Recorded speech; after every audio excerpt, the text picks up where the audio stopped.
Good afternoon. Thanks for joining us. I'm Julia Thatcher. And I'm Jeff Herndon. New action tonight coming from the federal government to prevent another plane crash like the one involving Flight 5342 out of Wichita. It comes after the National Transportation Safety Board made two, quote, urgent safety recommendations to the FAA. KSN's Zina Taher is here now with what those recommendations are. Yeah, Julia, Jeff, I want to start off by clarifying what you see on this graph from the NTSB. The dotted line shows the flight path for planes landing on ramp 33 at DCA. It also shows helicopter flight route 4. The first thing NTSB wants some helicopter operations to do is be suspended in this area. Already today, the U.S. Secretary of Transportation is ready to take action.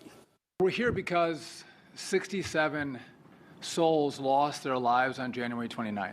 That's why we're here. The U.S. Secretary of Transportation going over the new findings from the NTSB. The findings show helicopter and plane collisions have been a threat at Reagan National Airport. Over the last 2.5 years, there have been 85 near misses or close calls.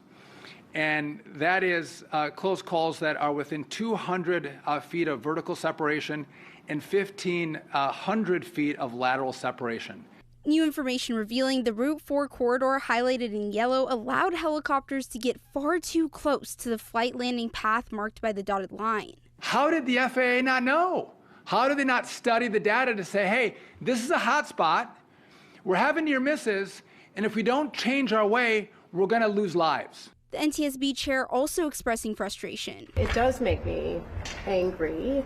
But it also makes me feel incredibly devastated for families that are grieving because they lost loved ones. Her agency recommending a permanent pause on flights in the helicopter route anytime there are departures or arrivals into runway 33 and another runway.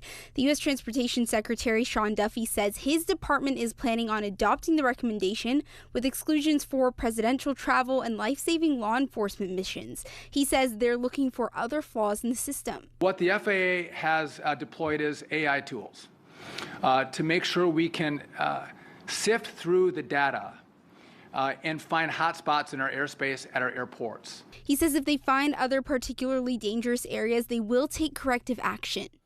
Duffy also referenced the other flight crashes that have taken place recently. He says he wants to implement a new air traffic control system. As for the NTSB, they've only given information at this point. They still have to analyze what went wrong to bring forward additional recommendations. Here for you, Zina Taher, KSN News 3.